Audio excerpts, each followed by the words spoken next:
Hey, Stephen.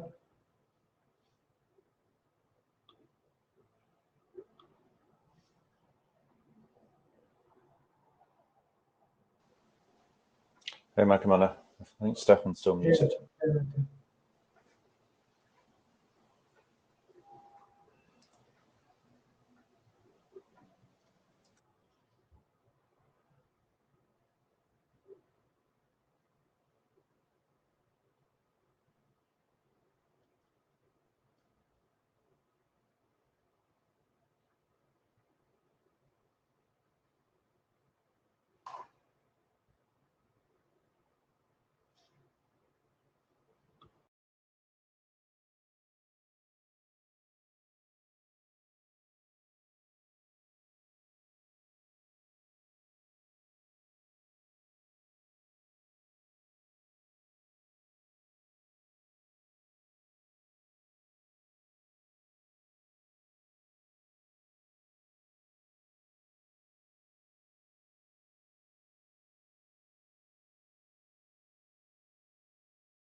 Matthew, I think you have to start. Stephen has some issue with his mic. Okay. Right. Well, I have to. He's displaying it at the moment. So, Stefan, if you can move to the next slide when I need to. So, welcome to the BESS working group. Here is the note well. If you could just look at that for a second. This is basically says anything that you say here is a contribution to the IETF. Next slide. Okay, so you're in Miniteco, which is a great start. If you'd like to speak, please join the queue, and the chairs will manage the queue. But wait for your name to be called and then unmute yourself, please.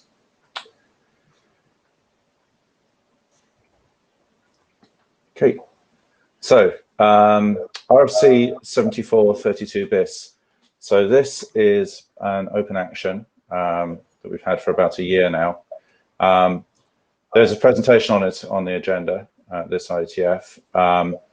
The chairs have discussed this, and we intend to publish this directly as a working group document if the working group has no objection to that. Seeing as this is on our work to-do list, to do this update to an existing RFC. I'll just give a second. If anybody has any concerns with that, please jump in the queue now. Do not see anyone in the queue, so thank you. Stefan, next slide, please.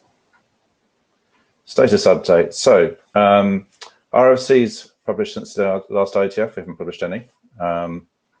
We have 4 documents in the RFC editor's queue: the EVPN overlay, DCI EVPN overlay, EVPN prefix advertisement, an SH BGP control plane, and the revision of RFC 5549. There are quite a few drafts currently with Martin or in IESG review.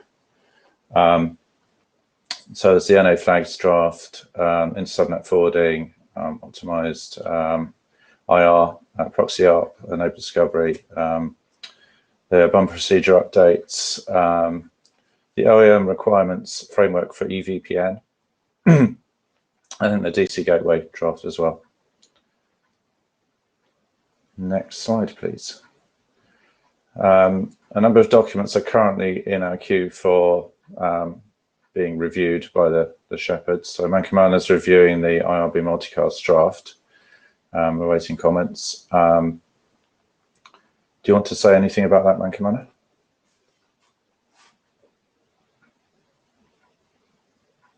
Yeah, so I have finished reading about most of it, this document, and I'll be sending comments to authors soon, and I'll come up with the write-up as well. Okay. The unequal load balancing draft, we need another short working group last call for that. The EVPN virtual Ethernet segment document, the write-up is done, and there's some follow-up going on between Luke and the authors. The VPN preference DF, Stefan is following up on that, and the IGMP MLDB proxy requires a... Stefan's here now. Yes, we can hear you. Hi, Stefan. Okay, no. Did you want to say something? Okay. The IGMP MLDB proxy, we're expecting a new version of that to be submitted as soon as the gates are open. Stefan, do you want to take over? It's gone again. Ongoing polls. There was a poll for EVPN LSP ping. We had some comments from Laura, I think it was, regarding the IANA section on that.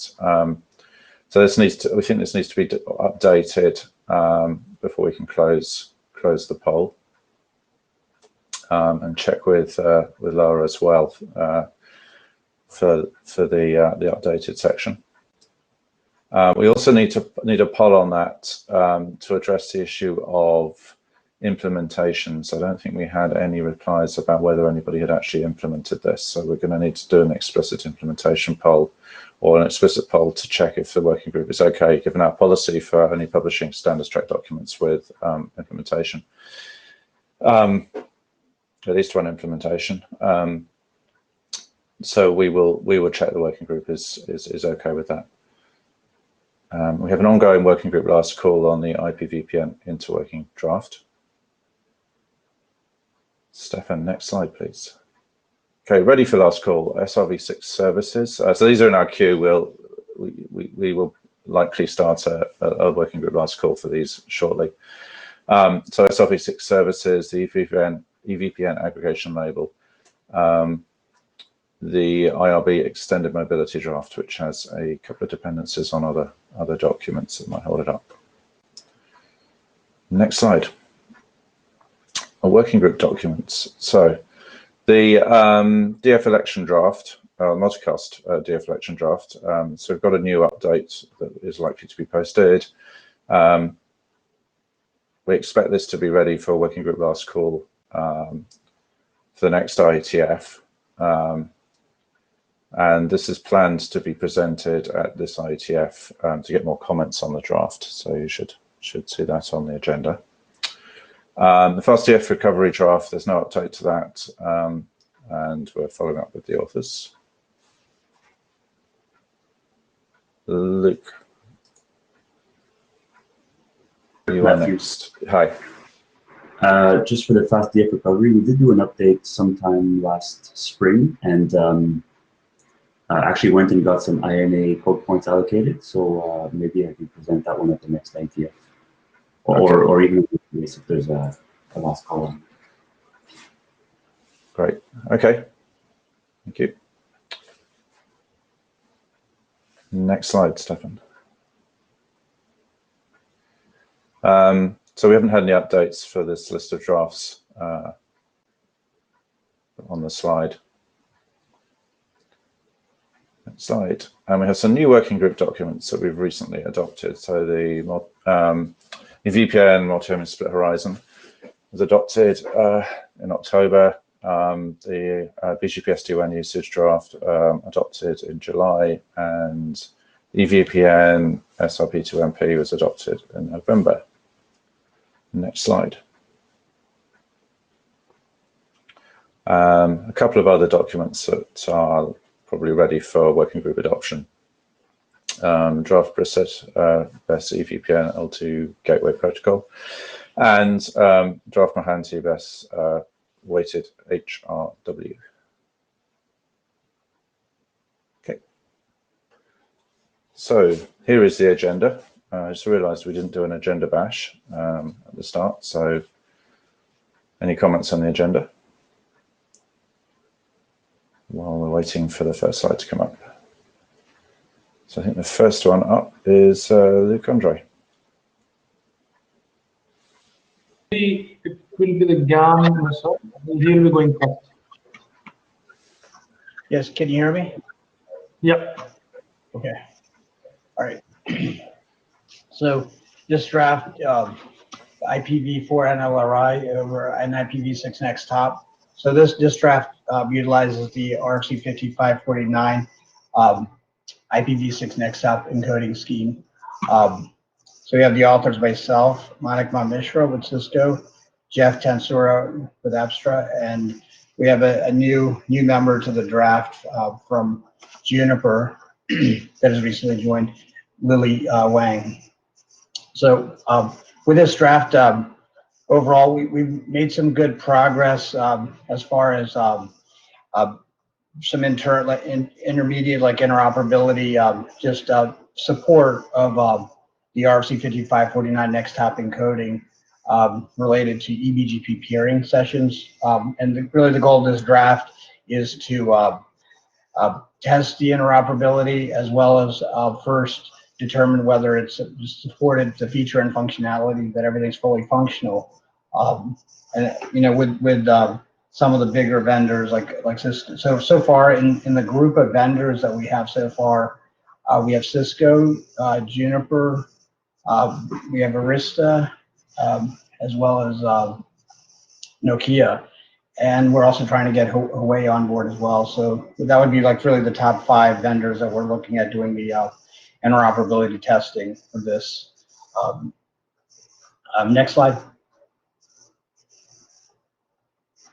Thanks.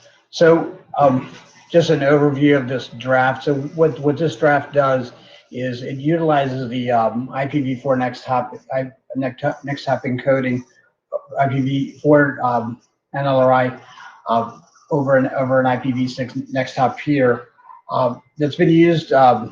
It's very similar to what's been around for decades, where you have a v4 edge or v6 edge over a v4 core, and your PE to R peering, an iBGP peering is where you're encoding your v4 v6 NLRI over a v4 next hop. So similarly to that, with RFC 5549, we're kind of doing the reverse. We're taking a v4 edge and we're encoding over a v6 next hop.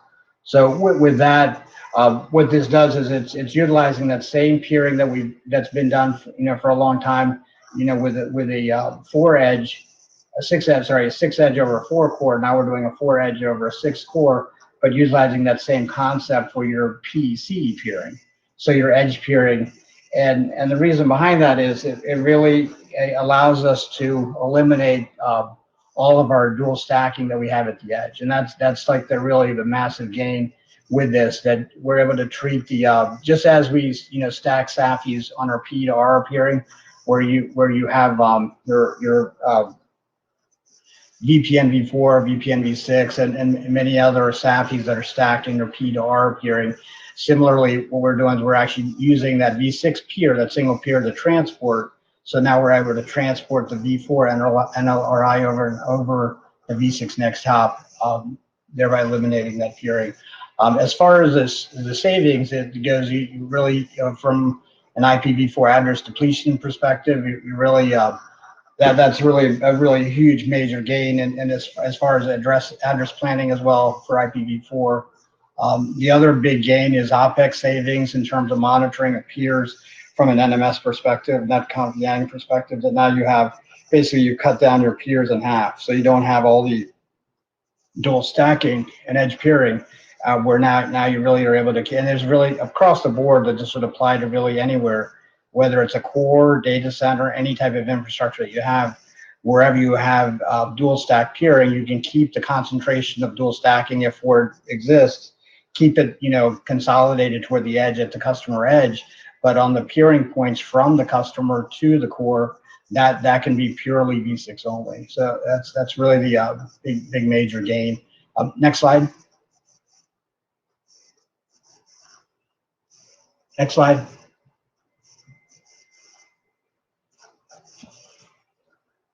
Yeah, there you go. That's good. That's good right there. So this is current. So this is a depiction of a typical like IXP peering NAP, where you could have really gain really tremendous gains, where you have, let's say, a massive IXP NAP where you have thousands of peering points where you're dual stacked, and so you have separate V4 and V6 peers. So here you can see you have separate peers. And you're carrying your V4 peers carrying your V4 NLRI, and your V6 peers carrying your V6 NLRI. Next slide.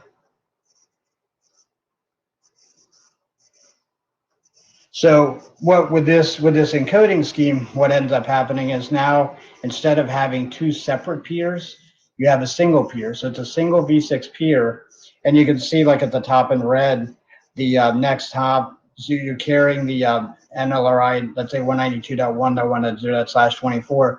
The next hop is a V6 next hop. So you have that single V6 peer, and it's carrying both the V4 NLRI as well as the V6 NLRI. As far as operational considerations when that happens, they should be minimal. The one thing that that does exist, you do have, it's a single you have a single physical interface. So you would have, because it's not dual stacked anymore, you would not have two separate BGP sessions, BFD sessions. So you'd have a single BFD session. That should not be an issue. I mean, as it is a single physical, let's say a fiber. So if a fiber cut happened or a link went down, you'd lose both peers anyways. But it's so I think from that perspective, from the layer 1, layer 2 perspective, whether you have two peers or one peers, it doesn't really matter from that perspective. From a I guess a learning curve or operations support perspective, what does change is that now instead of having two physical peers, now you do have one peer. So with that peer, the configuration from a routing perspective, there's really no change. The policy is applied at the address family layer. So your routing policy that exists separately, let's say on a separate V4 peer or V6 peer, now it's on a V6 peer, but you still have your same separate V4 routing policy. So next slide. So this depicts the typical core that exists, for many years, I guess. And this is like showing a V4 edge, a dual stacked edge going over V4 core. PE to R peering. So what I was describing earlier, where you have a V6 edge, so you're doing V6 NLRI over a V4 next hop. So you're doing a V4 next hop encoding, and in this case, you're carrying since you're carrying V6 over V4 NLRI, and this is global table routing. You're doing 6 PE, so BGP labeled unicast 6 PE. Next slide.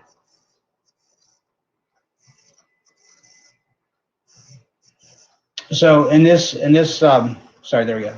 So in this scenario, so this is a service provider core where you have you're dual stacked at the core at the edge, but now you're doing this similar thing. This has existed, for decades as well. That you're also doing like what I show in red there. That you're doing you have V6 over a V4 next hop. So your PE to R peering, that's a V4 peer. So this has existed for years, and it's really common practice that you have a V4 peer and you're carrying your V6 NLRI over a V4 next hop.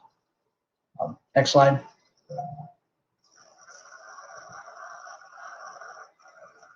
So this scenario is showing a global table routing scenario. So here you could have in the core, it's a 6 core, so it could be either LDPv6, SR-MPLS v6, or SR-v6.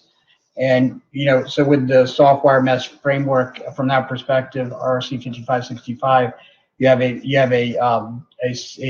4 edge over a 6 core, and here your PE to RR peering, you have you're running like 4 PE, so you have IPv4 NLRI over an IPv6 next hop. So you're doing BGP labeled unicast 4 PE, similar to the 6 PE, but you're carrying your V4 labeled unicast over a V6 next hop peer. And then as you can see in the PEC connection here, it's a single peer. So here you have your AFI 2/1 is carrying your green 1/1. So your V4 peer AFI is basically stacked on top of your V6 transport, carrying both address formats. Next slide. So this is the service provider core perspective, where you have the VPN overlay. So similar six cores, so MPLS like LDPv6, SRv6, or SR-MPLS v6, and then you have on your P to R peering, you have VPN v4 carried over v6 next hop, IPv6 next hop on your P to R peering, and then here your PEC peering. And this is where the major gain is, that now we can eliminate all of our v6 or dual stack peering, save all that v4 address space at the edge, and completely eliminate that, and just make the entire edge completely v6 only. So carrying both the v4 address family over the v6 next hop. Go on, you have 1 minute, please. Okay. Next slide. So as I mentioned at the very beginning, we have made some good progress. The 4 vendors so far that I've contacted we have Monica Mistral with Cisco, and then with Juniper we have Lily Wang, and then with Nokia and Arista, I've contacted them. We're working on getting some contact information for the interoperability testing. But we have made some really good headway so far. The 3 of the 5 vendors in total that we're looking at, they do support the eBGP PEC pairing with a single peer, and they do see the major advantage in doing this. So I think we're probably getting close to work group adoption, I think. But I want to get some feedback, I guess, from folks on BESS to see what everyone's thoughts are on this. So I'd like to open up for anyone has any questions or comments or anything related to this draft. Thank you. Thanks, Karen. I don't see anyone in the queue. We're very tight on time. One, AC, go ahead. AC Lindum, Cisco. Can you hear me? Yes. Okay. It'd be good now that we've got the 5549 BIS to indicate compliance with that as well in your testing. Yes, definitely. So we'll, as part of the testing, we'll definitely be testing that, the updated BIS, with the next hop encoding. Yes. Yep. So we will incorporate that into the testing. Okay, thanks. Ace, do you any comments, or like with the overall with the gains that we would gain from this, or any comments? Yes. Okay. No, thanks. Thank you very much. Thank you. If you can, folks can review the draft and send some comments to this, that'd be good. Thank you. Thank you. Okay, so next is Luc Andre.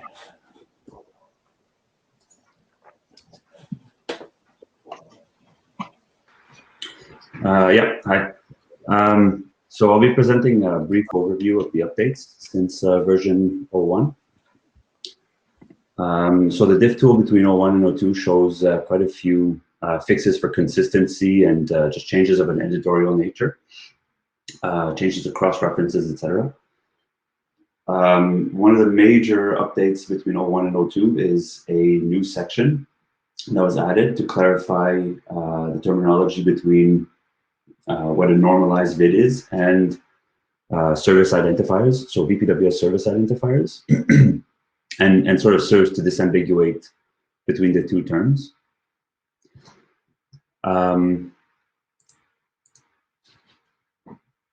After that, yeah, so there was this draft also proposes to extend the EVPN layer 2 attribute extended community by 2 new fields.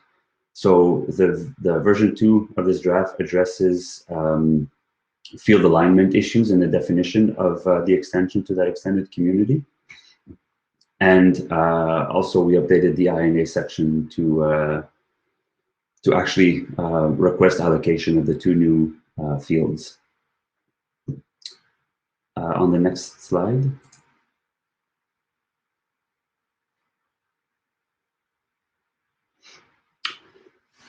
So in a second step, there's also a clarification that's added in in 02 for the 2 fields, the mode bits and the vid normalization bits, and on how the 2 proposed fields operate. So a whole new section is added with more precise language for error conditions and usage of the V flag especially. So while the V flag for vid normalization is optional, if this field is signaled, the new section details how if and when this field is signaled and a mismatch is detected, that represents a serious error in the data plane, in the vid encapsulations on the sending and receiving P. So the section addresses how that mismatch needs to operate to prevent tunnel instantiation, not just raise an alarm. The operational mode, so the M flags or field, sorry, is maintained as optional and error notification only rationale for that field. So what are the next steps for this draft? It is an implemented draft. It does show good adoption. So we would like to see some more review and comments on it. I've received one already on the V02 version, so there will be a small update. But eventually, this draft is ready to move through the working group and is last call ready. And that is the short update.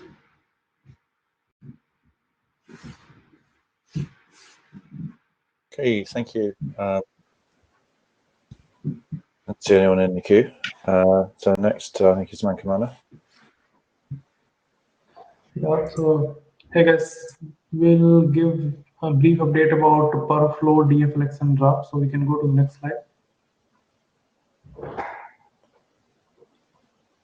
So this is just a problem statement recap because it has been quite long. We spoke about this particular draft. So this draft defines a new DFLX mechanism and why exactly it is needed. So right now we have a couple of DFLX procedure. One is default DFLX procedure, which is defined in 7432, which is nothing but per EVI ESI DFLX.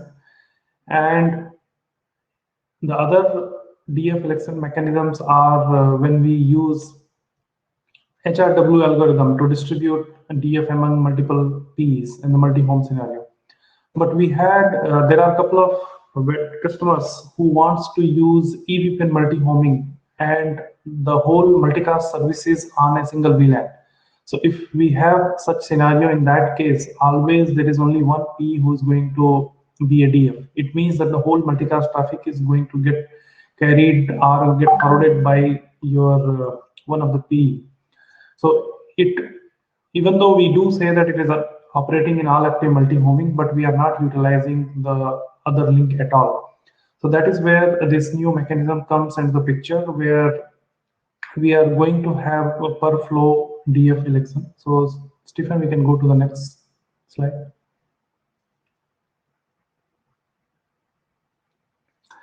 So in this scheme, what is going to happen? So by default, when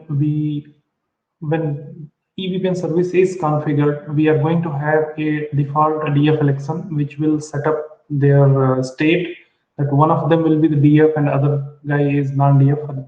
For example, in this, P1 is in the DF state and P2 is non-DF state. So reason why we have a default DF election being done is for your broadcast and unknown unicast traffic. And what happens that when we get a first join, so let's consider the red join, which is for SG1. So when join reaches to P2, we have IGMP proxy procedures to synchronize this join to P2. And at this point of time, for this particular flow, we are going to have a DF election performed.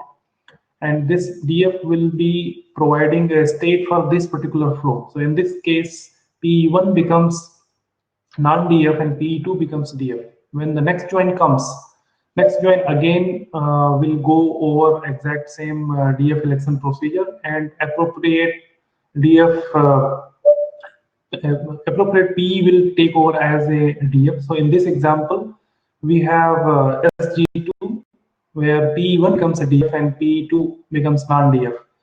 The procedure which is being used is extension of HRW. So earlier HRW was considering input as only EVI and ESI, and now we have extended it to consider even source and group, and that gives us a flexibility where each flow will be distributed among multi-home peer. Next.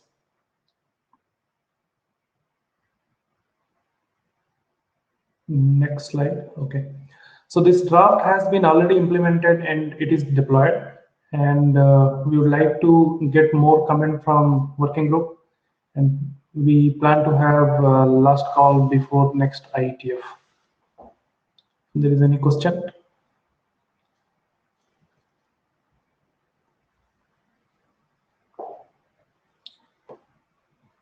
So I think we can go to the next. Yeah. So AC-aware bundling service interface, it was a new interface defined for EVPN services, and we did present this 2 years back in IETF Bangkok. And the reason for presenting it back is we are going to basically spend time and move forward with this draft in before next IETF. So I just wanted to kind of go over it, and there have been some comments received from Jorge and Luke Andre, which will be addressed in the next revision. So it is for this IETF, it is just we are going over the same slide deck to make sure that the whole working group is aware, and if there are any comments, we can take them. So the requirement is very simple, that there are certain deployments where we want to have multiple subnets within a single bridge domain, and each subnet will be distinguished by the VLAN in the bridge domain. So 7432 defines 3 types of service interfaces, and each of those service interfaces are addressing different requirement, but none of them actually are going to provide a mechanism where we can have multiple subnet in single bridge domain. So in VLAN based service interfaces, we have a one-to-one mapping between bridge domain and a subnet, or our EVAs. In the VLAN bundle service interfaces, we have each EVPN instance do correspond to multiple VLANs, but the bridge table is going to be a single bridge table. And when we do MAC address lookup, we will MAC address lookup. MAC address is the key for the lookup, and encapsulated packet will be remain encapsulated in the originating VLAN ID. And VLAN aware bundle service interface, it does provide a mechanism where multiple VLANs can be will be part of multiple bridge table. So basically, when we map any, when we look for any MAC plus VLAN or LAN, lookup will be based on MAC plus VLAN ID. And either of these service interfaces are not going to provide a mechanism where you have multiple subnets in same bridge table, and they are pointing to a single IRB or single bridge table. Yeah, we can go to the next slide.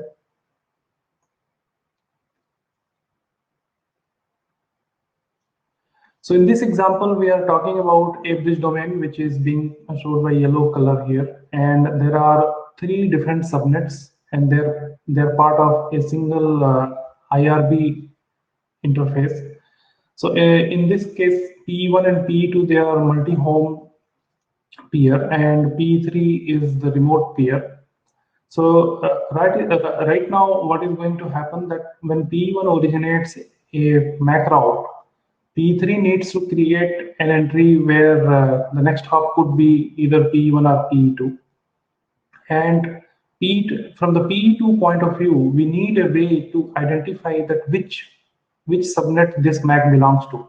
So today, when if we use any of the service interfaces which is defined in 7432, it is not going to carry any information which can provide information to P2 about which exactly subnet or VLAN this host H1 belongs to. So when packet has to be sent out of P2 for host H1, P2 has no clue which VLAN should be put on this particular data belongs to the MAC H1, MAC of H1. Next slide.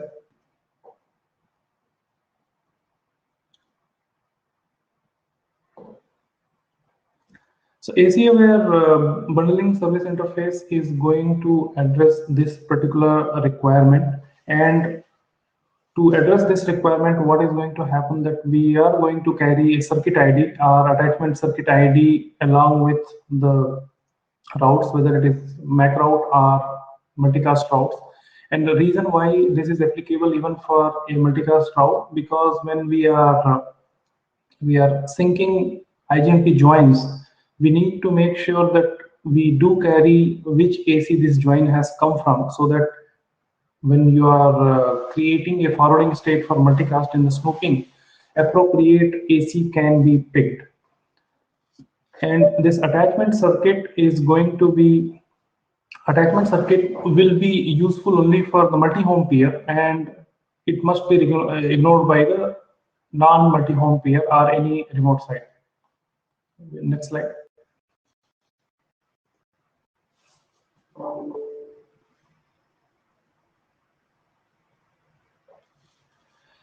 So with respect to control plane operations, when P learns MAC address, it must attach a attachment circuit extended community to the MAC route, and when it receives a IGMP join, it must attach attachment circuit to a multicast route, which is route type 7 and 8. On the remote side handling, when this MAC route is being received by non-multi-homing peer, it must process MAC route as it does today, defined in 7432, but it is going to ignore the attachment circuit extended community. And if it is a multi-home peer, then it must get which AC or which VLAN this particular MAC route belongs to. And even with respect to multicast route, again, it is only for the multi-home peer. And anyway, route type 7 is supposed to be processed by multi-home peer itself, and it is going to get appropriate AC or subnet based on the attachment circuit Mankana, can you wrap up, please? I think you're kind of out of time. Yeah, next.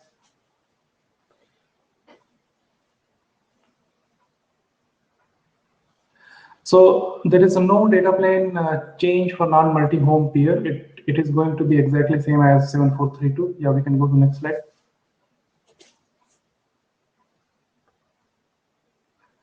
So right now, when data is received, it does follow, from the CE point of view, it does follow the same procedure as 7432. So only new change with this will be when we are receiving the data and we are going to forward. Now the MAC address lookup is going to provide you the port plus which VLAN it has to go out on, so that appropriate VLAN tag can be pushed.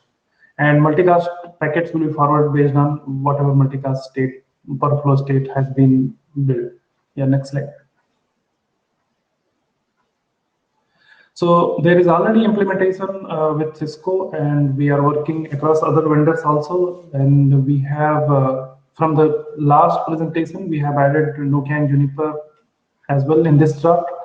And we will look for any other comments which a working group may potentially have, and there will we will request for adoption call before next IETF. That's all. Okay, there's one comment from Vernon. Could you make a comment, please? Hello, can you hear me? Yeah, yeah. Hi, Wen from Juniper. So I have two questions about the AC bundle aware service. So one thing is how we deal with broadcast traffic. If P3 send the broadcast traffic, does P1, P2, which is a multi-home, has a AC bundle interface, are they gonna do the, yeah, just maybe clarify in the draft? Have Sure. yes, so it's still gonna flood to the only VLAN based on the VLAN, right? Not all the AC, right? Okay. Is that true? I would think that would be the case. So it'd be good to clarify in the draft. Secondary, it mentioned on the remote PE does not need to pay attention to the new extended community. But if you have inter-subnet traffic in the asymmetric IRB case, what will be the VLAN it's going to put on? So I think this scheme, the new service type introduced, require you have put VLAN in the data packet. Once you have inter-subnet routing, asymmetric IRB, it seems it does not know which VLAN to put it on. So please. Yeah, so I think, so maybe I'll respond it. I have noted down the question. I'll respond in the list because we are running out of time. So Sure. Okay. Thanks. Thank you. So next up is Ali.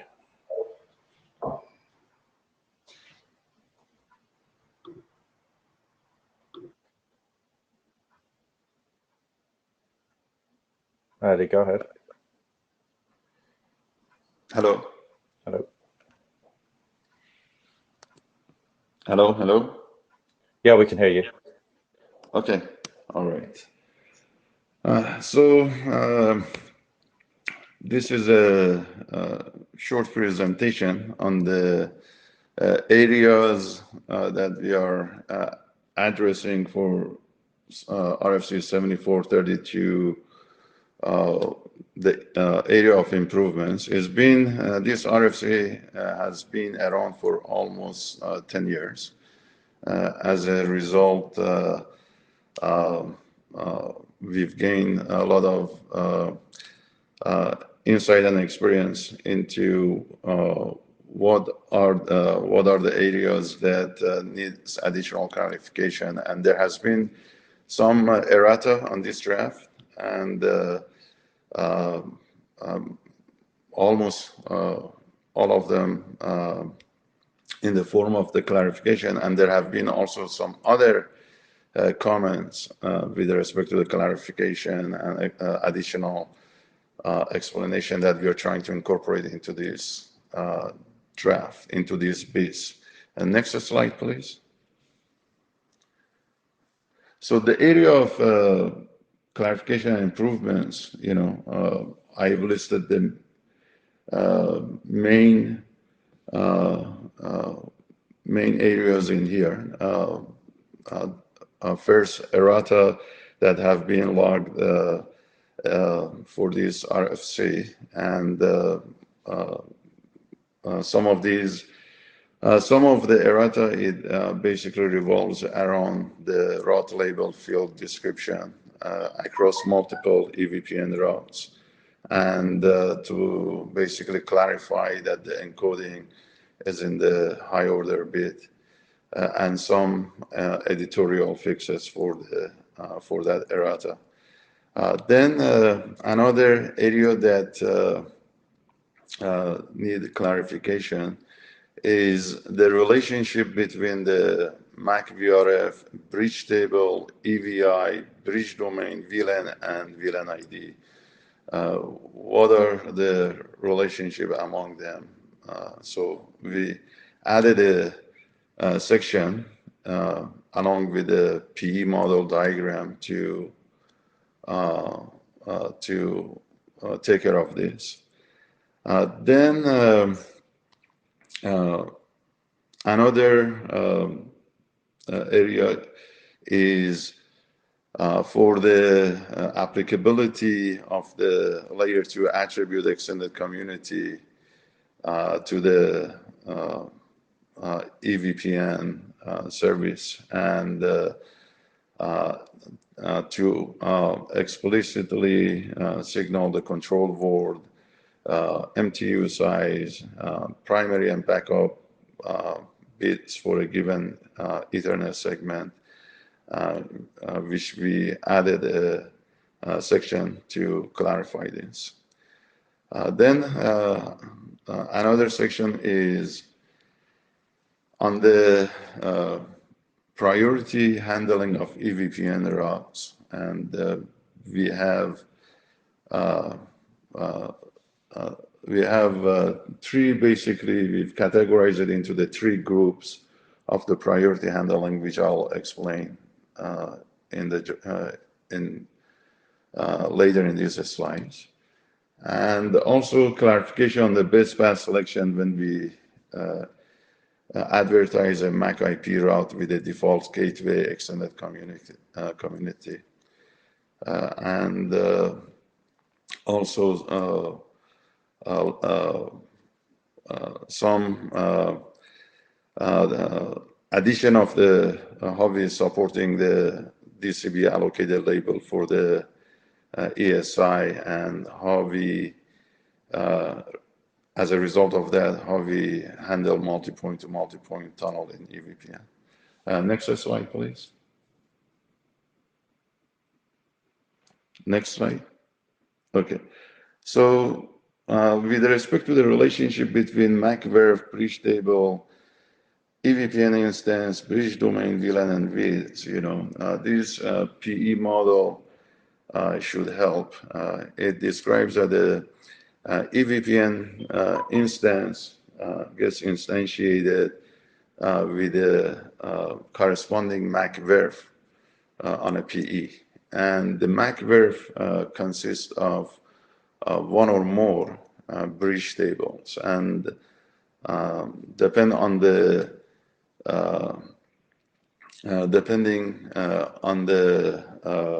Ethernet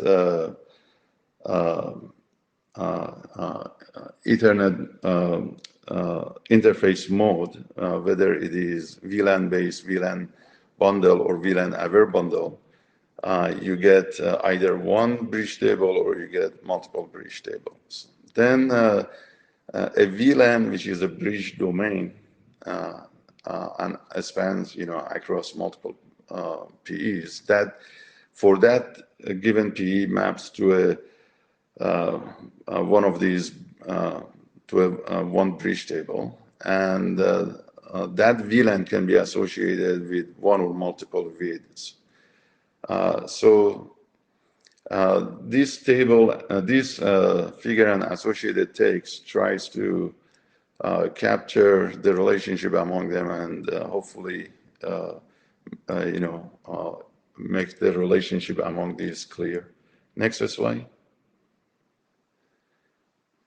So the next slide is the text that goes with that PE model, and I'm not going to get into the detail of it, but it basically talks about if it is a VLAN-based mode, what would be the the association between the EVI and VLAN and the bridge table and bridge domain, what it should be, and for VLAN bundle and VLAN Avern bundle and so forth. So it makes sure that with respect to these different interface modes, it is these association and relationships are clear. All right, next slide.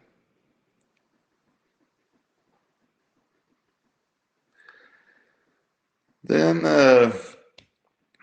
we added a section on the L2 attribute extended community, which this attribute is, this extended community is already defined in our EVPN VPWS RFC, and it is being used there for, and it explains what the how the primary and backup bits with respect to single home, single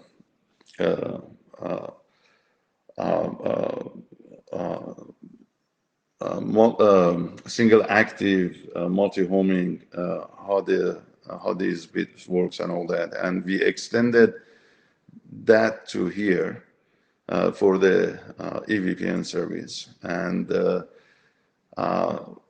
we've also described how the flow label and control word can be signaled along with the MTU.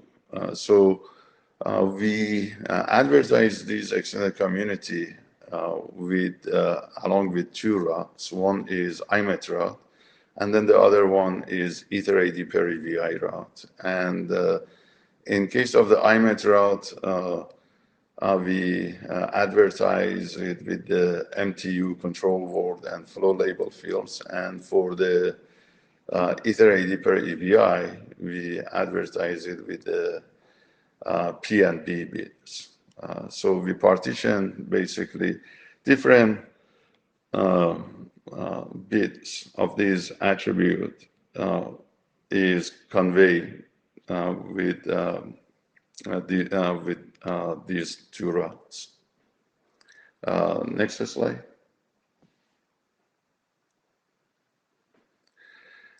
With respect to the control word signaling, RFC 7432 basically doesn't, it assumes that control word it is there if it is we are doing deep packet inspection, and if it is entropy labeled, then you don't use control word. However, we've extended in here and we say, okay, it can be signaled, and this table shows that what happens if there is a mismatch in the signaling of the control word, and what happens when one PE signals it and the other PE doesn't signal it.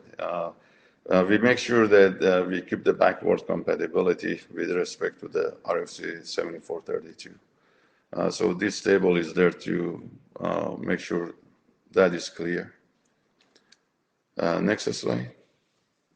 Okay, Ali, could you go a bit faster, please? I think you're out of time. Sure. EVPN route priority handling. We divided the EVPN routes into three groups for the priority handling. The first group is, of the low scale with the highly convergence affecting routes, and those are first priority, and then We have 2 other routes for the second priority, 3 routes on the second priority, and 2 other routes for the third priority. So this is basically we prioritize the handling for better convergence. Next slide.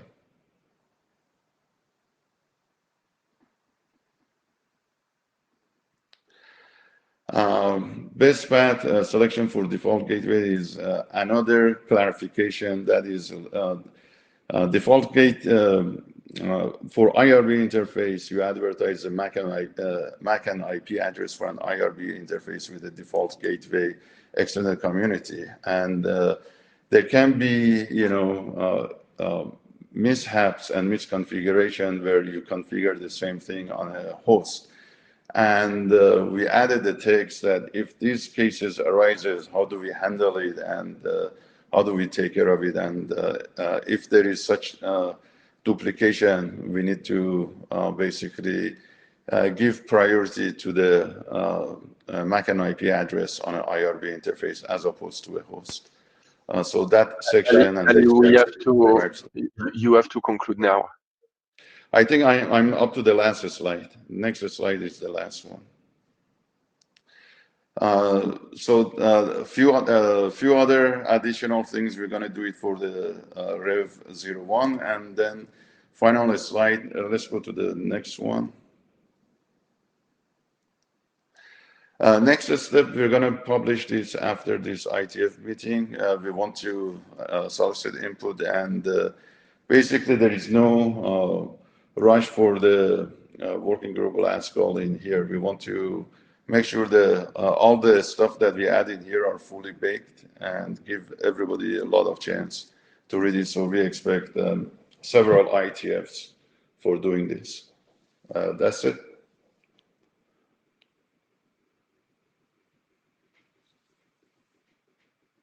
Any questions? Gee, thanks. Thanks, Ali. Okay, Donald's up next, please. PFD. Hi there. I'll see if I can be a little under my time. This is Donald Eastlake with FutureWay. And this is an update on the status of the EVPN BFD draft. Next slide. So basically provides network OAM layer as described in the framework draft. Next slide. So this is a diagram out of the framework draft. So you can see the different levels of OAM service network, which is between PEs, which is what this draft is mostly concerned with, and the transport, and the link OAM on the various links that connect the boxes. Next slide. Just talking briefly about the other layers. The link OAM, of course, is whatever the link technology is.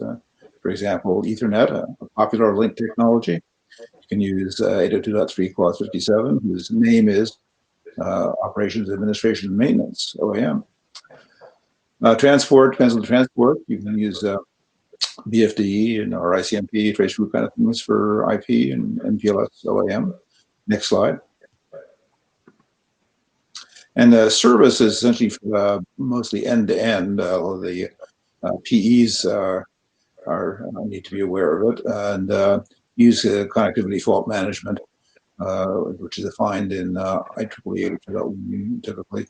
So the PEs must support the maintenance intermediate point functions, and they should support the endpoint functions. You can do between CEs or from CE to PE. Next slide. As I say, this draft we're talking about is primarily on the network level OAM. The next slide. So it uses BFD asynchronous mode proactive fault detection.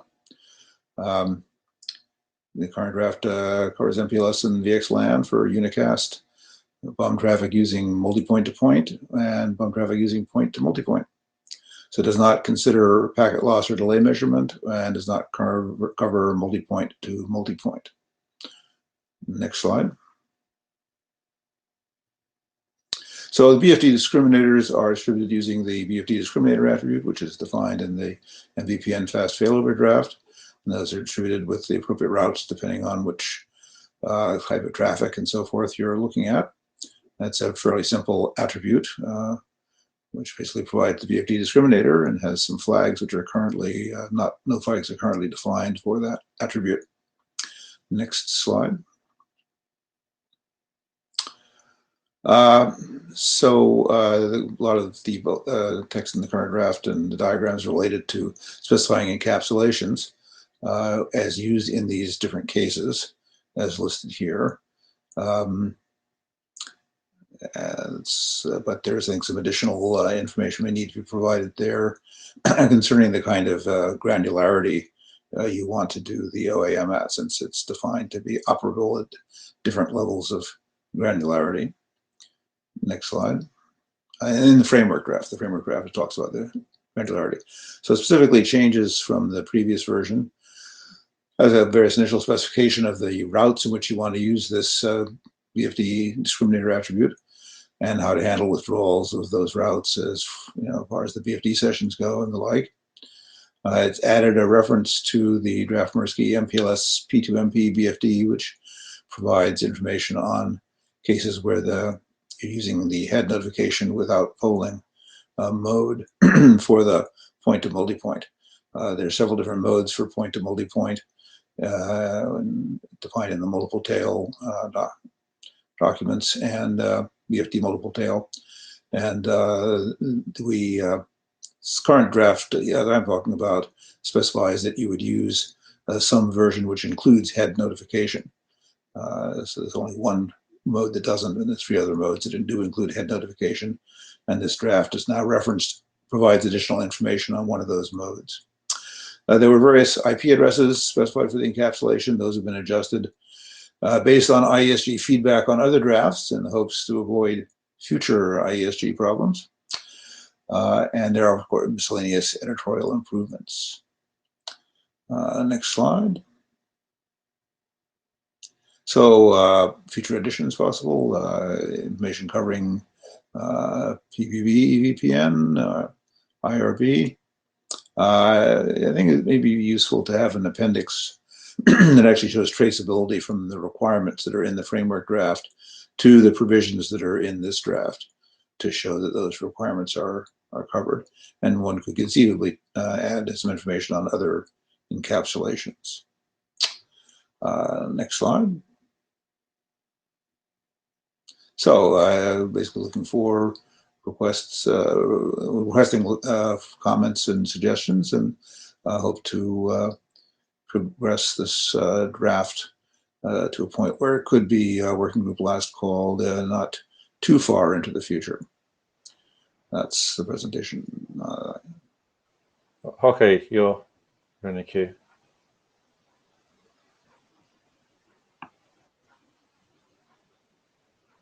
So I do not hear you. Mm-hmm. There seem to be 2 people in the queue. Yes, he just needs to unmute himself. Yeah. Okay, this is Jeffrey from Juniper. One neat comment, instead of saying MP, maybe just Go ahead. Yes. A neat comment, Juniper from Jeffrey from Juniper. So yeah. Instead of saying MP2P, just say ingress replication, because okay. You certainly have P2P for ingress replication. Okay, well, it uses the phrase ingress replication also in the draft, but MP2P is slightly shorter for slides, maybe. I don't know.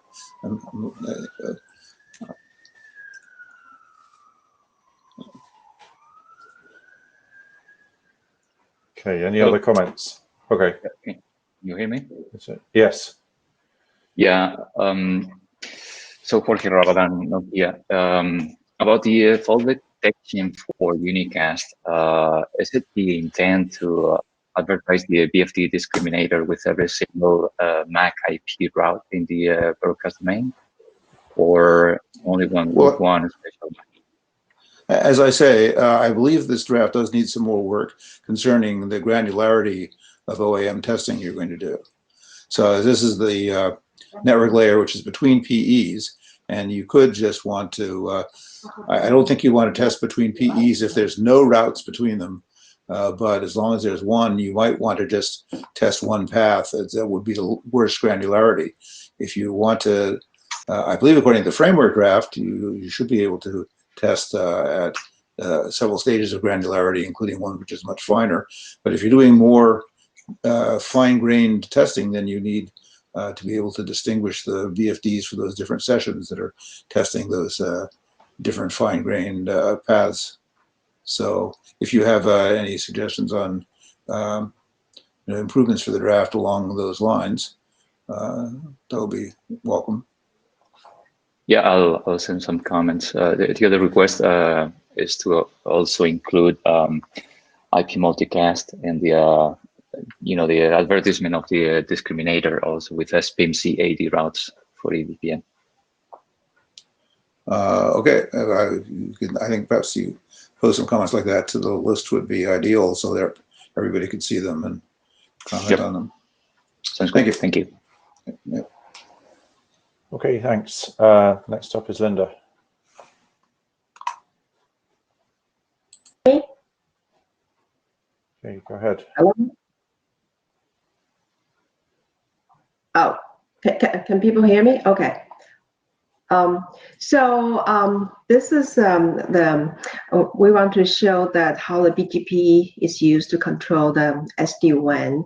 The purpose of this draft is to demonstrate to other organizations. For example, MEF has two SD-WAN related projects, and they do have BGP, how to use BGP to control SD-WAN. But I think that BGP is better for IETF to have the draft showing how we use them, and so just give them a guideline. So the draft itself is pretty simple, straightforward. We have described the services and requirements, and we listed several scenarios. Those scenarios are from SD-WAN project in MEF. And then we show how BGP are used for each of those scenarios. And then we show the traffic walkthrough. So this was adopted in July to the working group draft. We still would like to hear more feedbacks and comments. Next slide, please.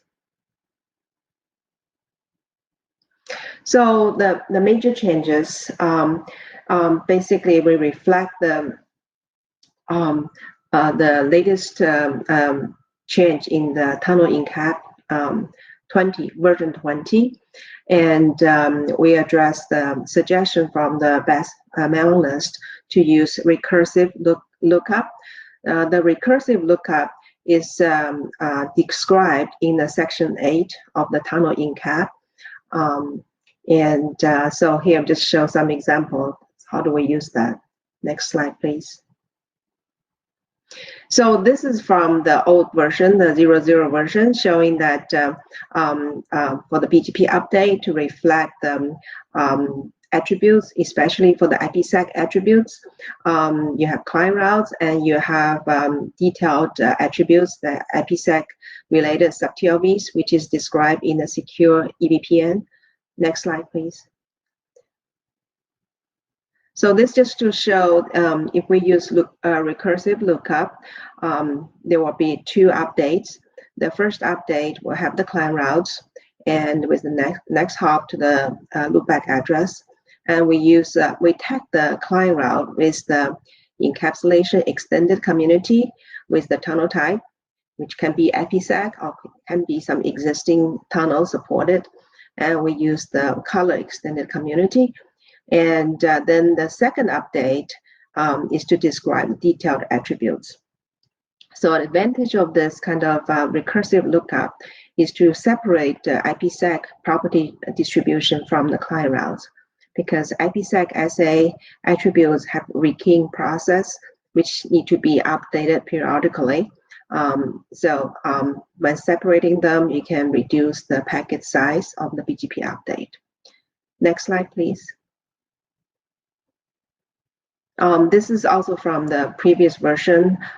In the SD-WAN project in math, they talk about different topologies. Some traffic can go through like blue topology. Some traffic can only go through the red topology. And with this update, you can reflect that route, different topologies. They call it segmentation, SD-WAN segmentations. Next one, please. This is just another illustration of using recursive lookup. So for the blue topology, we have two updates. The first update is the client routes with the extended community specified as tunnel type, and then there's a color to specify the attributes, and then which is associated by the second update. Similarly, for the red topology, we'll also have two updates. Next slide, please. So here is for the hybrid SD-WAN, meaning that the underlay network can be mixed of different underlay networks. You could have underlay being the internet provided by different ISPs. You could have underlay being the L3 VPN. So similarly, using recursive lookup, the first update is very simple. We have the client routes. We actually need a new tunnel type. We call it SD-WAN hybrid, and then associated with the color. And in the second update, we'll have very detailed description attributes for this hybrid tunnels. So very importantly, that for the for SD-WAN, for the IPsec, for example, IPsec is SA Security Association is always pairwise. That means from CPU 1 to CPU 2, that same port provided by ISP2, like 170.0.0.1, two different IPsecs are two different destinations. So because of the attributes can be a large amount of data, some of the IPsec security associations could be pre-configured. So in this hybrid tunnel, we could include pre-configured IPsec SA identifiers. So you don't have to attach those attributes. And you can also include hybrid underlay tunnels for example, if the client route 10.1.1x can be can be carried by both L3 VPN and the internet. Just a side note, there's a draft in IDR to describe a more optimized encoding for SD-WAN hybrid.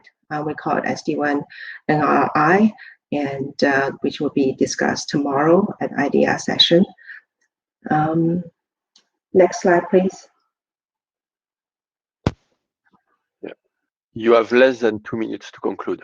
Oh, okay. Then I just skipped this one. This was discussed last time. This is about the scoping of the propagation.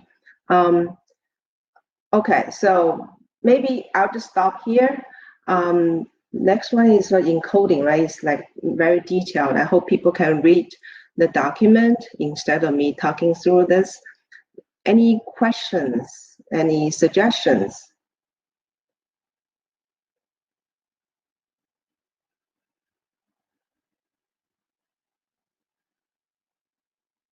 No?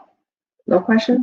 Then I'll end here because the follow-up slides are too detailed to be discussed here. I don't think I have time for that. Okay. Yeah. Thank you, Linda. So if folks can review the draft and post comments to the list. Thank you. So next is okay.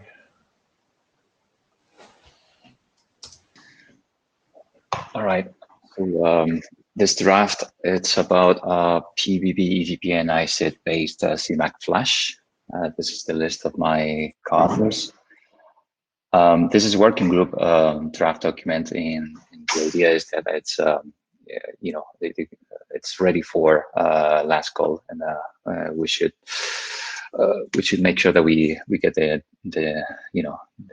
work done. Agenda short refresh, some history and some conclusions at the end. Next slide, please. So what this is about is ISID-based CMAC flash for PBB EVPN. So in PBB EVPN, we still learn CMACs in the data plane, right? And they are subject to aging timers. So whenever you have multi-homing and you have physical or logical failures, you need to send some CMAC flash notifications so that the remote PEs can actually flash the MACs and relearn again. So RFC 7623, the PBB VPN defines some CMAC flash mechanisms, but only for single active multi-home Ethernet segments, but not for other use cases like virtual Ethernet segments, or when the multi-homing is managed by the CEs, like in the case in the diagram, where you have G8032 access networks or active standby to the wires, managed from the CE. So what this draft introduces is a generic ISID-based CMAC flash that works with virtual Ethernet segments, regular Ethernet segments, and it uses what we call BMAC ISID updates with incremental sequence numbers. This is nothing else but a route type 2 with a BMAC and the ISID for which we want to flash the MACs encoded in the Ethernet tag ID field. And this is backwards compatible with RFC 7623. I should have said 7623 and not 7432. Next slide, please. So we started with this draft in 2016. It was developed over the next few years. We had multiple revisions, and in the meantime, it was implemented and deployed in large PBB VPN networks. Back in 2019, we had a discussion in the working group because there was an alternate ISID-based CMAC flash procedure in the virtual Ethernet segment draft. But the outcome of the discussions was that we would standardize the CMAC flash procedure in this document and remove the procedure in the virtual Ethernet segment draft. And as a result of that, we adopted this document in October 2019. Next slide, please.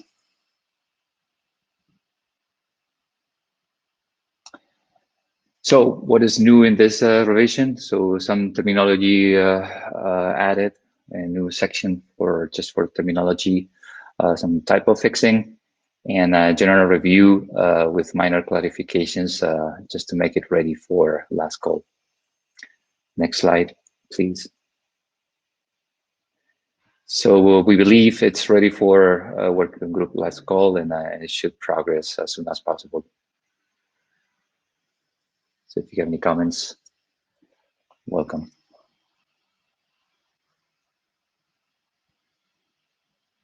All right, if not.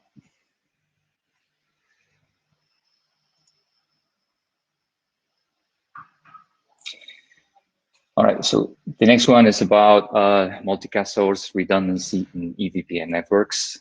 So this is the, I think it's the second or third time that we present this draft. This is the list of my co-authors. Next slide. So we'll do a very short refresh since we presented this draft already in the past. I'll focus on what we are adding in revision 02, and we'll end up with some conclusions. Next slide, please. So the goal of this document is to define a solution for multicast redundancy in EVPN networks and avoid any packet duplication that may happen as a result of that redundancy. So it addresses the redundancy for multi-home sources, redundant single home sources, and also redundant multi-home sources. And it works for sources within the same broadcast domain or a different broadcast domain, or a mix of both. So we want to cover all the potential cases. And so the packet duplication may happen because the assumption here is that redundant sources are sourcing traffic for the same flow, for the same multicast flow. And we define here a new concept, which is the single flow group. And this refers to a multicast group, which represents traffic that contains only a single flow, right? And the multiple sources may be transmitting the same SFG. And as a result, when you have, like in this diagram, you have a receiver 21 that is requesting to join, star, G1 group, we don't want to have duplicate packets on this receiver. So we need a way to avoid that. Next slide, please. So the draft defines two redundant solutions, the warm standby solution, WS, or the hot standby solution, HS. So the first one is interesting because it only requires that you upgrade the upstream PEs that are connected to the redundant sources, but not the rest. It's completely transparent to the downstream PEs. What this requires is pretty much the upgrade and configuration of the upstream PEs. So in this example, that would be PE1 and PE2. You need to configure what the SFG is and where those redundant sources for the SFG exist. Then once you do that, we signal the location of the sources, the redundant sources. We use SPMC80 routes in EVPN for that. And we include the DFLection extended community and the special flag in the multicast flags. So with this DFLection extended community, we run what we call an SF election, or a single forwarder election between the upstream PEs connected to the same sources. And so between them, they will select only one single forwarder.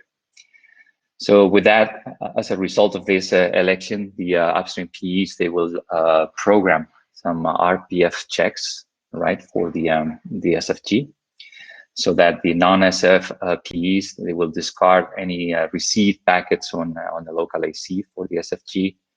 And the SF PEs will accept those, but only from one local AC. So after that, basically, we receive, the SFG flow on the single forwarder PE, and we'll forward that, and the receivers will get a single copy of the SFG.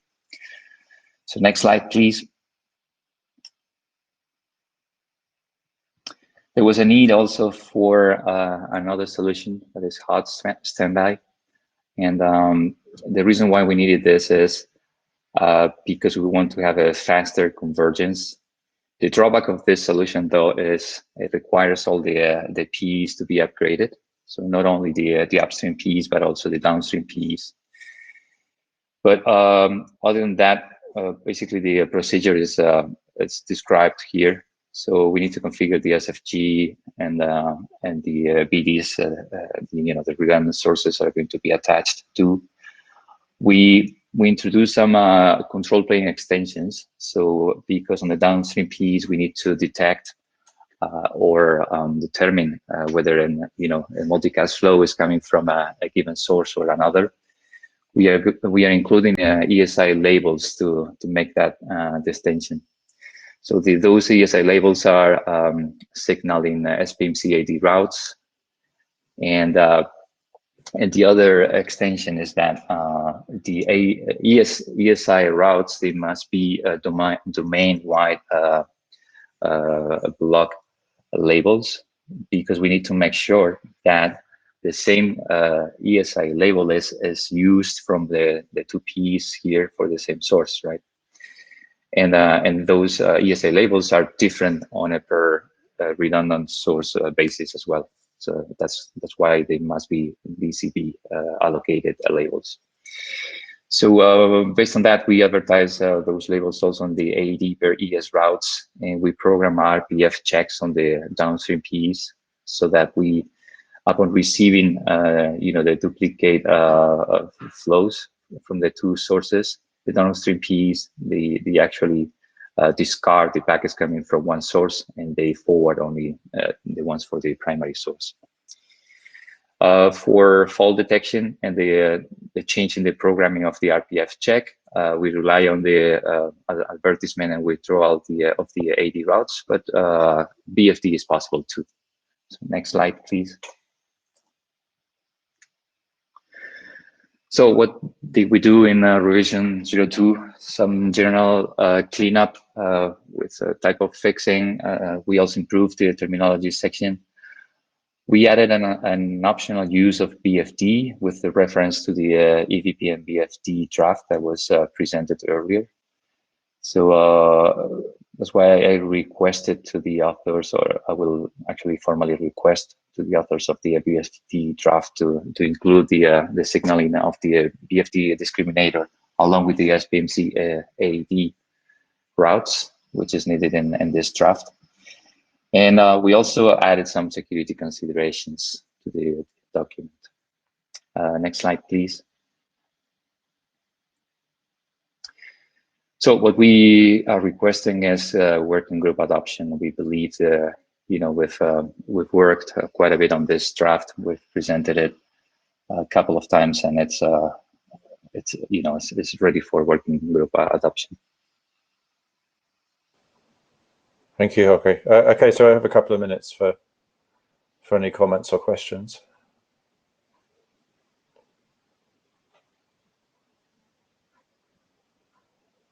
I don't see anyone in the queue. Thank you. Thank you. Right, next is Sammy. Hi, can you hear me? Yes, loud and clear. Thank you. Okay, good. Yeah, this draft is, as the name is showing here, is about ELAN services. So it's the old ELAN technology that we are all aware of, but I think here it's talking about how can we provide the ELAN service in an optimized way, benefiting from the new segment routing transport. So whatever segment routing transport is offering, how can we benefit from that to provide the overlay ELAN service in light of the new capability offered by segment routing. So those are the list of authors that have contributed and co-authored the draft. So as you see here. So let's move to the next slide, please. So the motivation here is how can we provide the service, the ELAN service, that historically, of course, started with pseudo wars, if we are talking about the core of the service provider network. And we have started with VPLS, and then later on came on EVPN as well, and how the whole history developed along to for the ELAN service, and now with the benefit of SR, how can we achieve some optimization for the offering? So in general, the motivation here is more how can we simplify control plane and data plane and address as well, maybe some of the issues that historically was present with the pseudo-war technology or the VPLS technology that's widely deployed even today in service provider networks. So if we go back to the history of the pseudo-war, historically provided a context that identify both the service and the endpoint. And because the pseudo-war had that context that identify both the endpoint and service, it did suffer from some scale issues. So here is an example.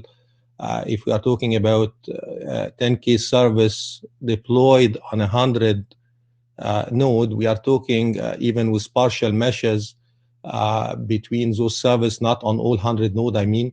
We are talking about needing to signal more than 100,000 pseudo-war in control plane for those different services.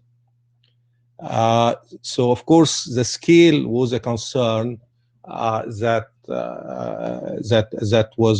VPLS was suffering from, and as well pseudo-war in general followed the layer 2 semantic, which didn't have active redundancy. And those semantic of not having active redundancy was primary motivation for EVPN, for example, to come and offer the active redundancy, and as well solve the scale problem by providing the multi-point to point LSP for the EVPN service. Of course, when EVPN provided that multi-point to point service, it removed the source information from the context for the EVPN instance, and that mandated that EVPN has to advertise the MAC address in control plane. So what here we are proposing with that new idea of SR optimized ELAN is benefiting again from the segment routing, is that we can really improve the scale by simply splitting the pseudo-war context instead of having it only presented by one context or one label as we have for the pseudo-war, is split that and have the pseudo-war presented by the service label and another context to identify the source. So now pseudo-war can be sought as one SID using the segment routing terminology here to identify the service, and another SID to identify the node that's gonna be sending the traffic associated with that layer 2 service. So that split can allow us to scale, and now instead of needing hundreds of thousands of pseudo-war context, the service can be presented by only 10,000 service instance context, right? We still, with the SR optimized here, maintain the pseudo-war semantic or the point-to-point semantic between two endpoints by presenting, as mentioned here, the pseudo-war context with two SIDs in the SID stack, which is the service SID and the source SID.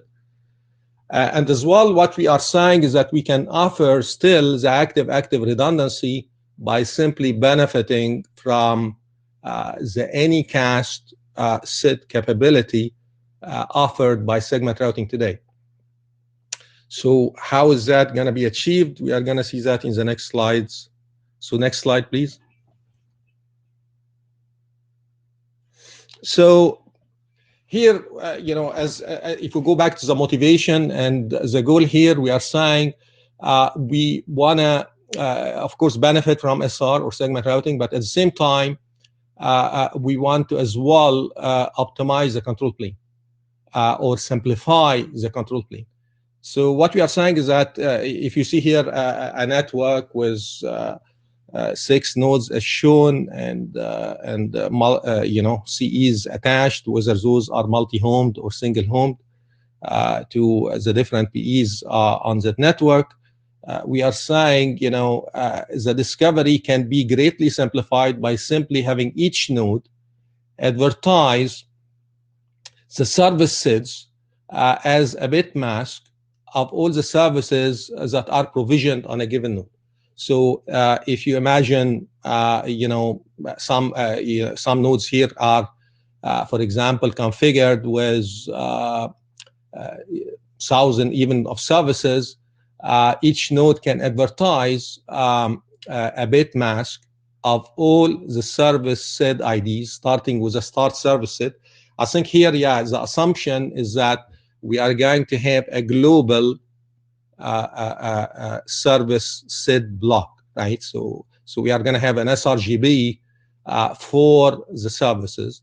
But how are we advertising those service SID will simply be a start service SID plus a bit mask where each service in that block is set if the service is configured on that node. And this is how all nodes in the network can quickly discover what services are configured on its peer nodes, right? And that can help, of course, to discover the membership for ingress replication, for example, if you are going to be flooding layer 2 packet, or to build point to multi-point trees, for example, if that's needed as well. So the discovery of many services can happen using a single control plane route, right? That can be, of course, flooded using a BGP control plane to the rest of the network.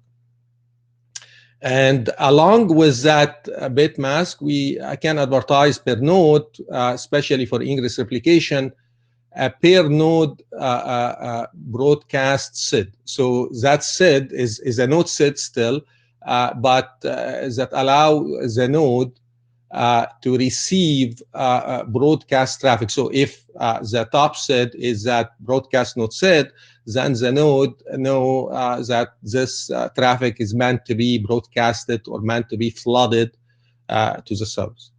Okay. So having said that, let's go to the next slide, please. So in here, we are describing how can you achieve active redundancy with this new idea here as shown. So we are talking about, as mentioned again, the stack here. In the stack, we are going to have the service SID and the source node SID presenting the pseudo-war context, right? So what we are proposing here is that for each Ethernet segment that's multi-homed, we are going to have an Anycast SID associated with it. So that Anycast SID, is going to be advertised or flooded into the network by IGP, but it's presenting, or BGP for that matter, but it's presenting an Ethernet segment. So when that Anycast SID is going to be flooded to the network, then the nodes attached to the multi-home site can discover that they are configured with the same Anycast SIDs that's associated with the Ethernet segment. It can help them do their DFL action. And at the same time, when we do data plane MAC learning here, we are going to be learning the MAC that's sourced from a packet coming from a multi-home site against the Anycast SID. So the MAC learning, maybe I should touch on that a little bit, is that the MAC learning here for a given service is going to be associated with the source node SID.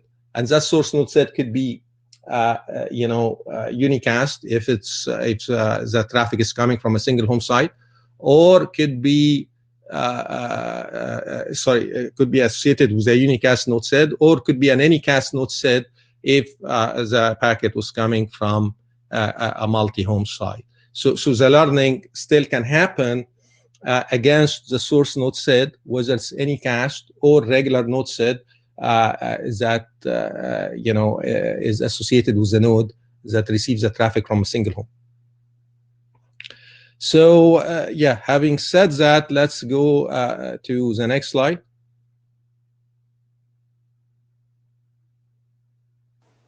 Okay. Sam, can you speed it up a bit, please? Because we've got quite a few people in the queue as well. So I think I still have 5 minutes, right? 5 minutes. Yeah, I know. Okay, so again, the optimized service with data plane MAC learning here, as mentioned, again, repetition on the flooding We are gonna, of course, the data plane McLearning, everybody's aware that we do flood and learn here, and we are learning again the source MAC against the source set, right? And everybody would learn that, and that source set could be a node set if the traffic coming from single home, or an anycast set if the traffic is coming from a multi-home. So we can move to the next slide.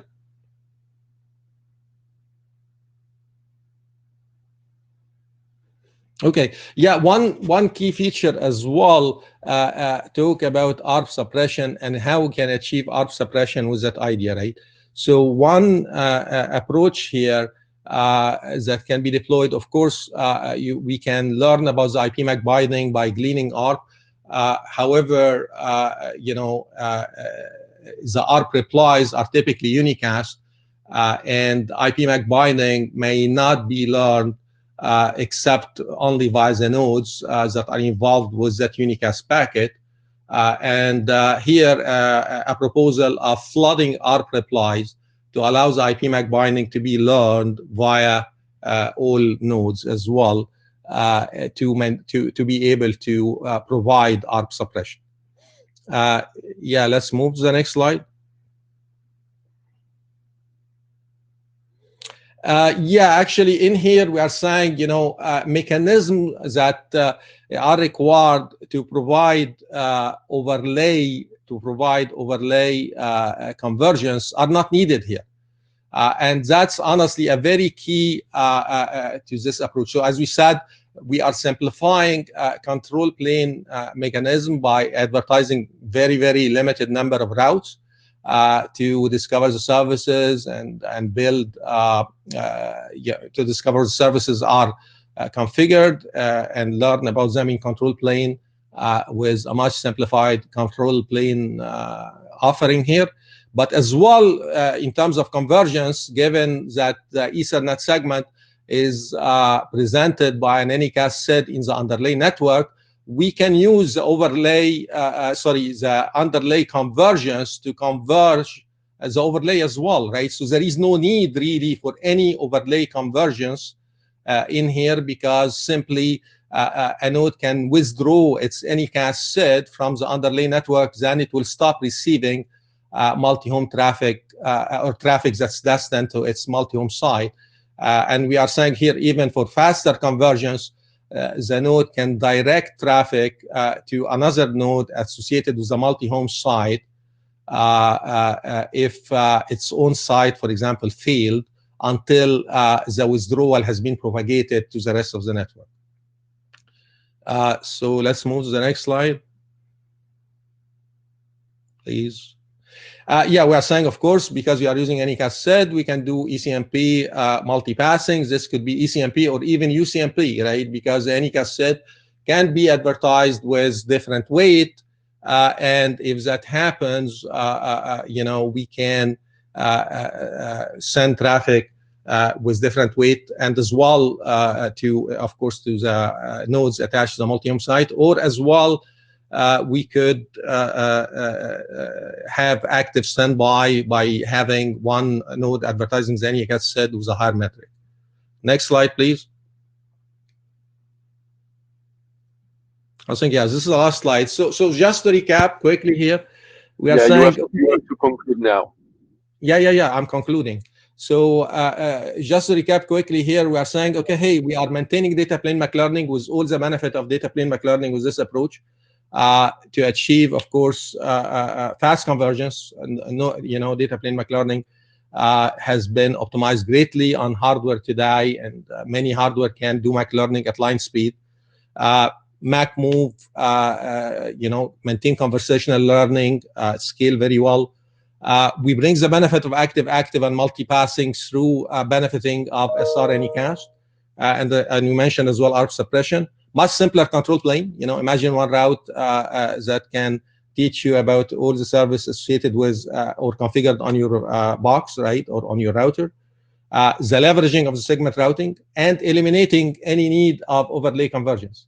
So only underlay convergence is needed, eliminating the need of any overlay convergence. With that, yes, I am on time, 15 minutes. I concluded. So, any question? Okay, I think Ali was first in the queue. Yeah, sure.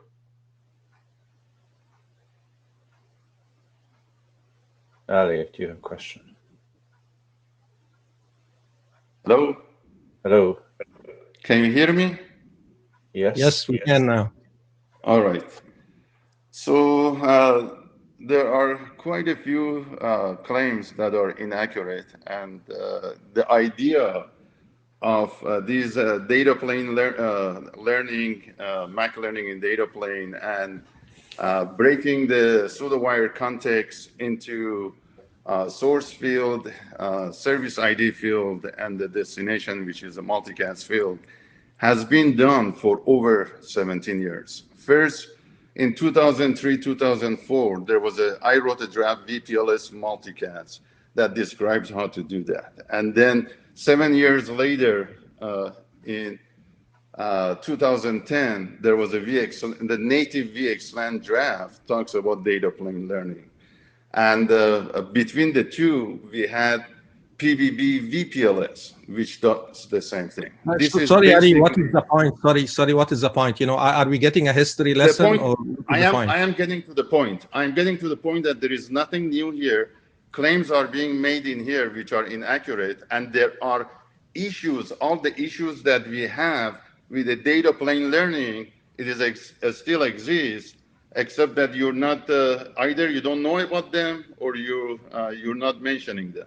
Okay, so what are the issues? Let's not make statements. Let's make statements. Go over the issues, Sammy, and I'm going to send the email on the working group. Sure, yeah, you are welcome to send. I don't like subjective comment here and just. It is not a subjective comment. It has been around for 17 years, for God's sake. Actually, you know what? That idea, I even with other vendors I worked for, I have been even talking about it 20 years ago. So what is the point? I'm not getting it. The point is the same issue that we had with the data plane. How come you're not overlooking? Why you are thinking that data plane is evil and we shouldn't do that? Hold on, guys. Listen. I'm not. Yeah. Let me go just over the issues. Flooding issues. Okay, when you talk about the all active. Okay, let's talk about flooding issue. Why are you saying flooding in data plane is bad, but flooding in control plane is good? No, I'm not even talking about you that. Are saying, why are you saying flooding in data plane is bad and flooding in control plane is good? Let me talk and then respond once you understand my question. Okay? Yeah. Flooding issues. Yeah, could you do it really quickly and continue on the list, because we have then 3 people that are still in the queue and still 1 slot to do. I'm gonna actually elaborate on that in the mailing list, but I'm just gonna mention there is a flooding issue as a result of the all active multi-homing, where CE does the hashing to one PE and let's say to PE1 and PE2 doesn't receive, and then when the remote PE sends the traffic to PE2 that hasn't learned the MAC address, the PE2, that multi-home PE is going to flood. One. Second, actually, that's not correct. That's not correct.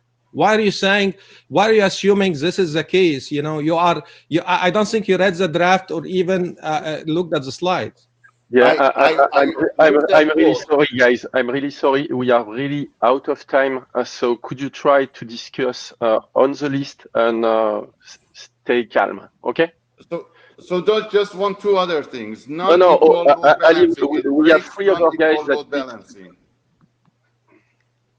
So, all right. Hello. Hi, yeah, I think Tom was next. Just very quick, please. Hi, Sammy. I have one particular question in the draft, section 4.1. It mentions that the BGP extension will be provided in another draft. It seems to me that this is either, something in BESS that's reinventing EVPN, or is better discussed. The draft has nothing to do with EVPN. Well, that's even more concerning. But also, I mean, this is the BGP enabled services working group. Would this draft not be better discussed in spring at this point, given that it is Actually, purely about yeah, SR? we can discuss the draft in spring, but the idea here is that this is an ELAN service, and we didn't define yet the extension for BGP to support this. So this is why we are presenting here, presenting the draft here in BESS, right? So, but there's no BGP discussion no, at all. actually, there is BGP angle of it that are going to be added to the draft shortly, right? You know, the part about distributing in control plane, the set of ELAN services associated with a given node. Okay, and very quickly, why do something different to EVPN? Why we are okay? The main motivation here that we mentioned at the beginning of the presentation is that we are saying we want to have a much simpler control plane to set up, scale better in terms of control plane in distributing the service. Actually, if you are talking about EVPN, if we are going to go EVPN route and signal, for example, on 100 node, 10,000 service with MAC entries, you are talking about millions and millions of routes that you have to distribute.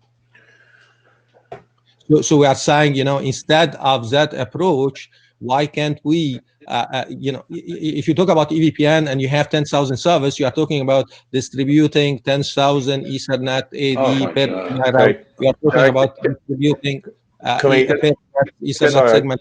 You are talking about IMAC routes. You are talking about hundred routes.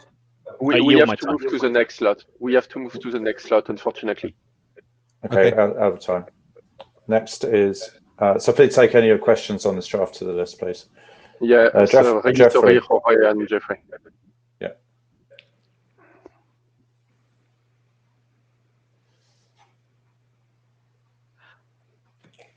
Okay, so I just want to say that this concept is actually independent of SR. Okay. All right. So, my comment was about the semi-strap, but now let me get on to my presentation. This independent generic fragmentation, it's a use case that that started with EVPN MPLS. Next slide, please. So observations that with EVPN MPLS, we have this fragmentation issue in that if you receive a packet from CE that is too large, today the only way to get it through the underlay is to use IP encapsulation. You put you impose your service label first, and then you put the packet into IPv6 or IPv4, fragment it, send across, reassemble, decapsulate the IP, and then go on with MPLS-based forwarding. This works, but MPLS is not used for transport, and there are cases where an operator may want to use MPLS transport. And it also could incur large IPv6 overheads. So this fragmentation issue, for when it comes to pseudowire or VPWS, there it was a solution, RFC 4623, using the control word, but that is not applicable to EVPN because EVPN, the two reasons. One is EVPN either does not use control word, or when it does use control word, it's all zero. It does not have the sequence number in it. The implementation reassembly was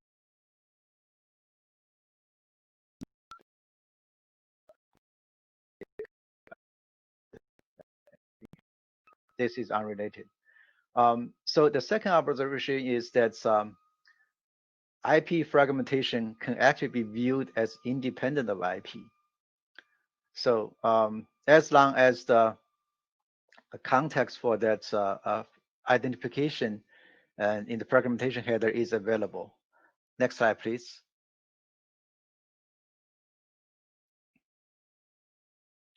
So the proposal here is to provide independent fragmentation and other functions in a shim layer without requiring IP. So in this EVPN MPLS example, after ingress P imposes the service labels, then it will fragment the packet without IP encapsulation. To do that, we use a generic fragmentation header. And in that header, there is a next header field, and that will be set to MPLS to indicate that after the GFH, there is the MPLS payload. Now, compared to IPv6 fragmentation header, this GFH will have additional information about the source. Now, the ingress PE impose a GFH label, basically saying that next header is a GFH header. So then it will impose the transport label and then send the traffic. Now, the egress PE sees that label and knows that the GFH follows, so it reassembles the packet and then hands the packet to MPLS for further processing. Next slide, please.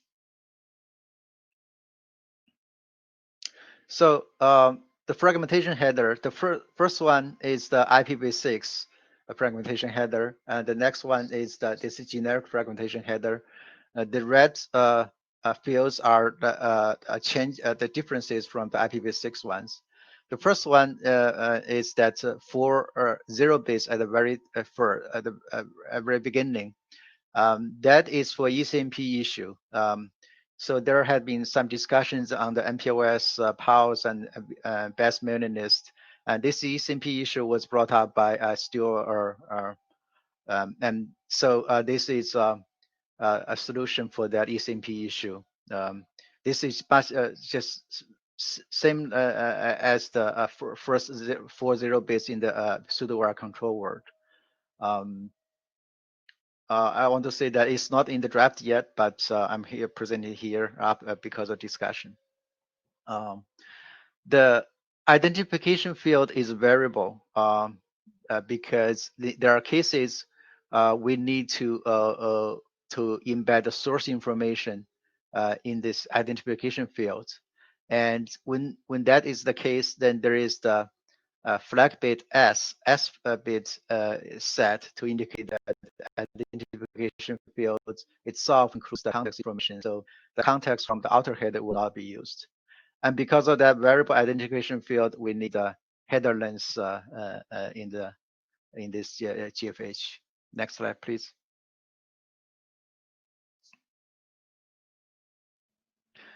This slide, I already talked about it, so we can get to the next one. Next slide, please. So coming back to the motivations, first, it solves the EVPN fragmentation issue without requiring IP transportation or incurring IP overhead. In addition to fragmentation, there are other functions provided by IP that can be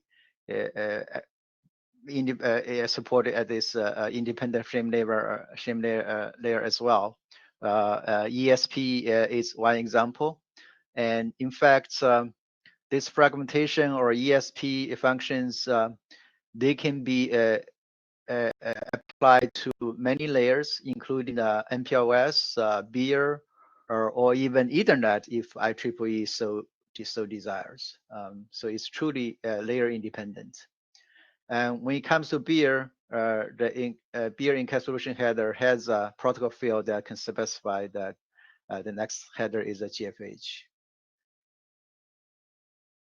Next slide, please.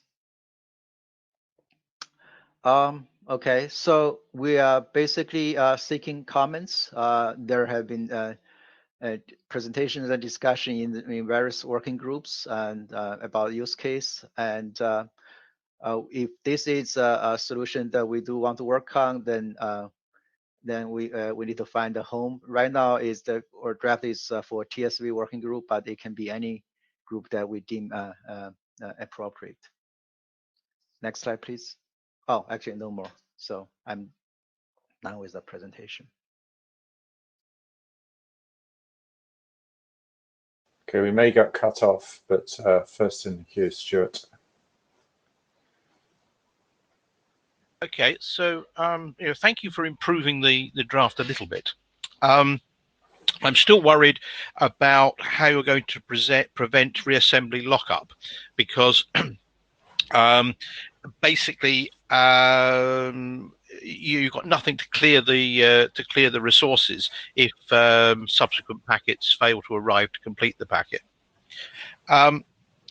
And I do wonder whether you should have looked also at using the pseudo-wire header design with just adding an identifier to it. But I'm still also worried about this design in that I'm not quite sure what problem we're fixing, because if it's IPv6 you're running, then PMTU discovery will fix the problem. It will automatically back down for you. So let me answer the third question first. There are cases you cannot ask the traffic source to do the fragmentation. For example, you are a EVPN provider, and your MTU is limited, and yet you are supposed to provide transparent services, and you cannot ask your customer to say that, hey, you need to tone down your MTU. So that's the use case. I think and then your first question is what was the first question again? Reassembly lockup. Okay. So you've got all these sort of stray fragments lying around in the egress PE.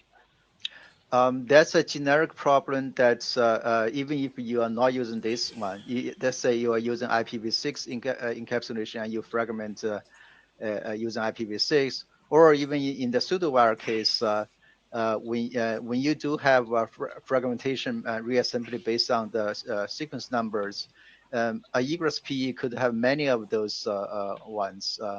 It's the same problem. Not in a pseudo-wire, because a pseudo-wire is a point-to-point solution. So the next packet must be for the pseudo-wire and will release the lockup. So you will never have any more traffic going across your pseudo-wire again, or it gets released. Well, actually here it's somewhat related to what Sammy was saying. Sammy was basically using the source state to introduce this pseudo-wire context into this EVP concept. So here is the same thing. The context either embedded in the identification field or in the outer header will give you that pseudo-wire-like context. So we can discuss that more, but I think it's the same thing. And then your second question or comment, what was that again? Can't remember what it was now. The key ones were PMTUD, and which will happen naturally, right? It's just you don't have to do anything; that automatically happens, and the lockup problem. Okay. Yeah, we can continue offline. Yeah.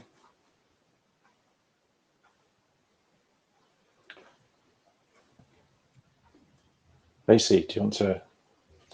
Yeah, I have to admit, I only read this during the spirited discussion of the previous draft. From a procedural standpoint, you might have to split up the signaling from the transport aspects. It might be better since they're different areas. That's just procedural. And there's also some details in the OSPF-v3 that need to be changed, but that can be done. I have one question. Like I said, I only just read through this draft quickly. I don't really understand where the fragmentation is being done in the ingress PE, right? Yes. Okay, wouldn't it have the state already of those labels? Rather than having to signal them across the, say, the VPN domain? I don't know. Maybe a picture or something would be good in the draft, because it seemed like there was a lot of knowledge.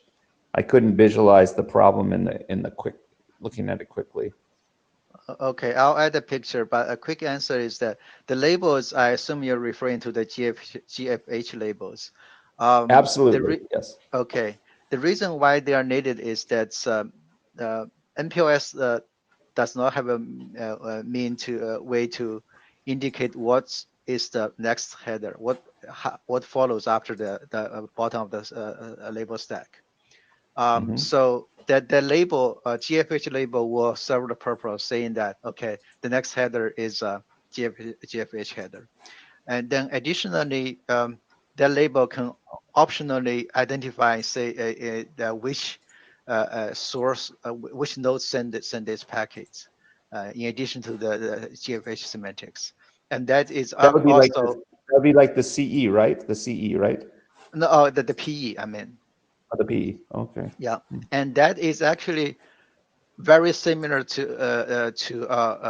the source said in Sammy's presentation. It's happened that the two presentations are somewhat related, even though I just realized that that point. Yeah.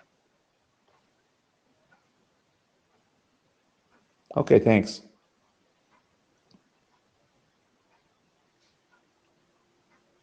Okay, Stuart, did you want to make another comment? You're back in the queue. So I remember what my other question was, and you kind of alluded to it, but you haven't really answered it, which is, I'm not sure why you need type information here. The way MPLS works is that the payload type is implicit in the label itself. So I'm struggling to understand what the point of the next header is, other than to sneak in an MPLS type without further discussion. You mean the next header value field in the GFH header itself? Yeah, yeah. I mean, okay. everything else we've done on label typing. So this is a change to the MPLS architecture. No, the GFH label indicates that a GFH follows, but how do we know what follows after GFH? So that's why we need the next header in the GFH itself, because it could be that after the GFH header is no longer MPLS. It could be IP, or it could be whatever, anything else. Well, how did you know that to start with? I mean, we've built everything else without needing that information. So presumably you were expecting this to be an Ethernet frame or a something else frame when you set the pseudo wire up, and all you've done is all you need to do is to provision this particular pseudo wire such that you expect to find the fragmentation header there. And it's probably simpler to always send the fragmentation header. Not necessarily. When there is no need to do the fragmentation, then you don't need that GFH. And in the EVPN MPLS case, definitely after the GFH, it's a MPLS another MPLS label stack. Basically, it's the service label. But there could be other use cases where after GFH is no longer MPLS payload. So I think this needs a discussion in the MPLS working group. Definitely, I also have a presentation scheduled for MPLS working group, and we do want to have more discussions in the mailing list as well, which you have started. Thank you.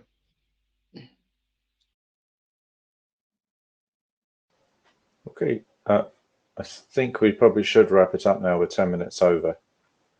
Unless you have a 10-second comment, AC. Oh, you've gone. Okay. So thanks very much, everybody, and see you next time.